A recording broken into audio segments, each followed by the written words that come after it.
This episode of the Wendell Mayor Show features civic citizen, the American Legion Post 148. The American Legion Post began in 1919 and will celebrate its centennial in 2019. Joining me today to share what our American Legion Post 148 does for our community are Alan White and Ricky Ray. Thank you both for being my guests today. Alan, share a little bit about your service and how you came to be a member of the American Legion Post. Okay, I joined the Navy in 1969, and shortly afterwards I reported aboard the USS Cascade. I was a storekeeper, petty officer, second class. After my tour, I was fortunate enough to serve in Newport, Rhode Island, and then Naples, Italy for a period of 2 years. And when I came back off active duty, I was recruited by the current commander of the post, and I came on as adjutant, and I've been adjutant now for 24 years. When we first started, we had a membership of a little under 20 members, and currently we have 113 members. And Wow. the members thoroughly enjoy the meetings, have good fellowship and good meals out here. We meet on the fourth Thursday each month. Ricky, share to me a little bit about the history of how and when the American Legion Post 148 even became to be in Wendell. Well, it all had to do with our World War I veterans. World War I ended in 1919. And according to our charter, which you see above your head there, this post was chartered in 1923.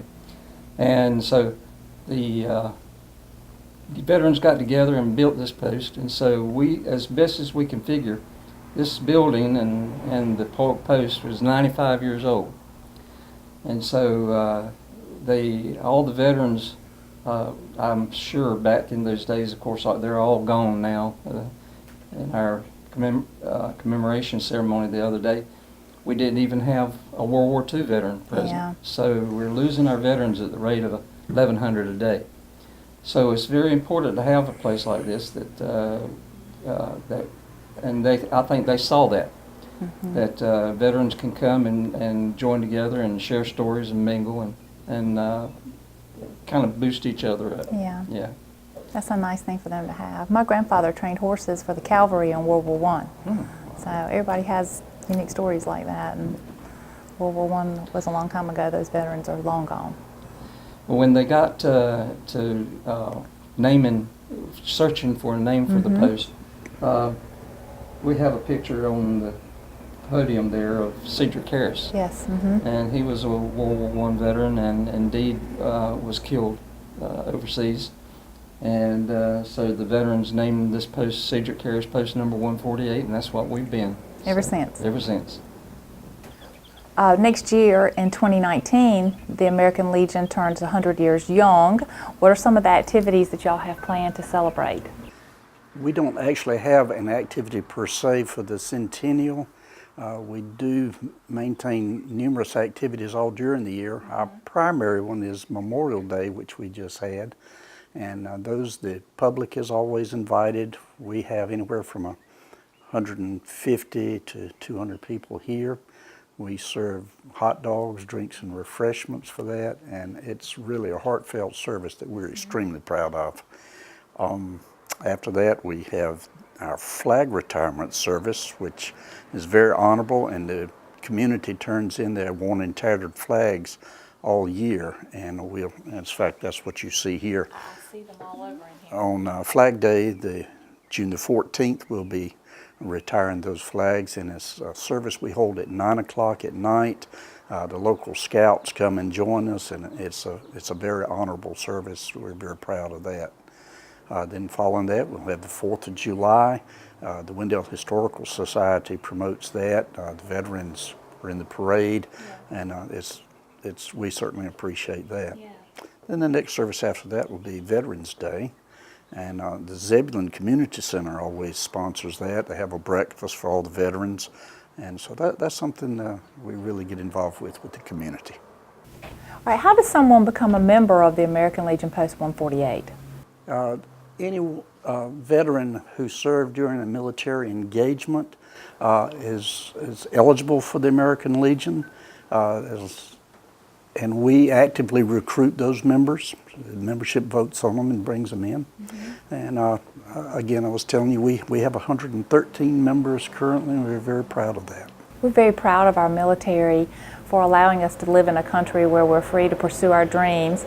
I would love it if you could each share with me a special moment of your time when you served our country, a special memory that you have. Well, I was doing a lot of thinking about that, and when you're in service and you're experiencing the things that you experience, you don't think a whole lot about it except for maybe either most of the time it's when can I get out of this man's army or whatever. But as for me, over the years, and this post has been a big part of it because the men and women that serve in this post are very special people. Yes. That come here and enjoy each other's fellowship and what have you. And Alan and I have often said that we do what we do because of them. Right. And we want to make everything as perfect and as good as we can here at the Post for them. The thing that has been over the years, I used to tell my wife that I can't wait to get out of this man's army. I can't wait. I just want to get out so bad. But over the years, I realize now how important it was to me, and how serving here with these guys and doing the things that we do is the very special moment for me. Alan, do you have one you'd like to share, a story? I do, and it's, strangely enough, it came from boot camp.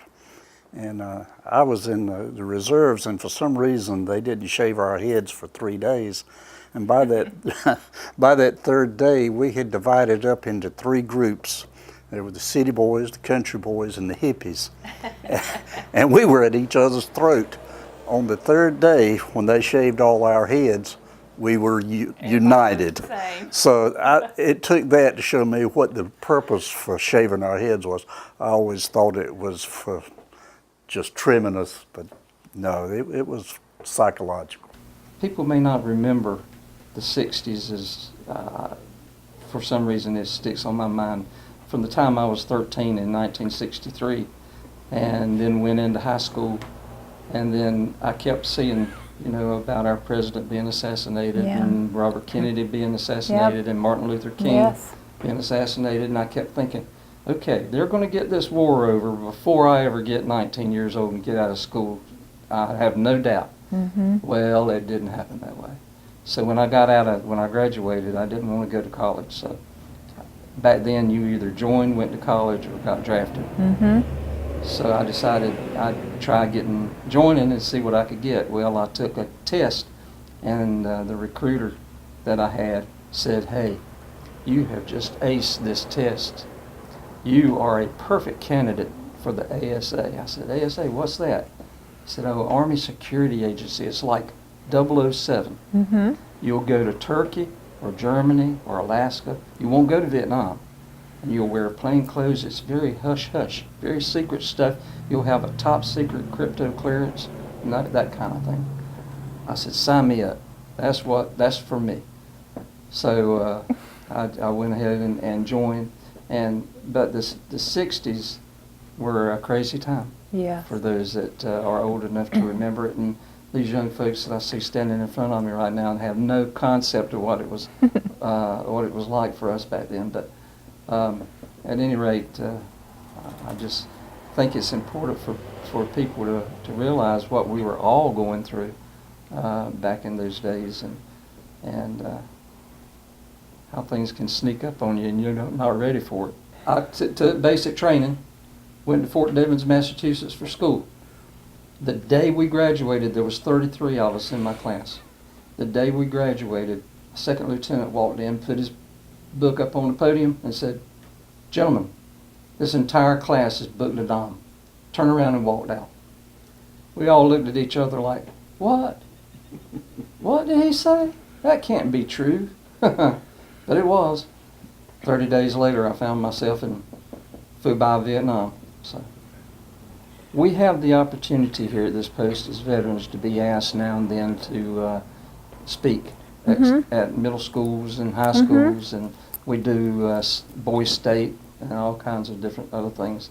And So for those that are listening to this, it's very important that when given a chance to talk about our country and about our veterans, and even to our school children or whatever, if you were a veteran, then please take that opportunity to do it, because, like I said, we're losing our veterans quickly, and we need to speak up every time we get a chance. Yeah. I would like to thank Alan White and Ricky Ray for being today's guests on the Wendell Mayer Show and for allowing us to film in the American Legion Post 148.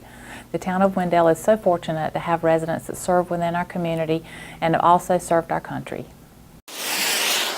On Saturday, June 23rd from 11 to 2 is Big Truck Day in downtown Wendell.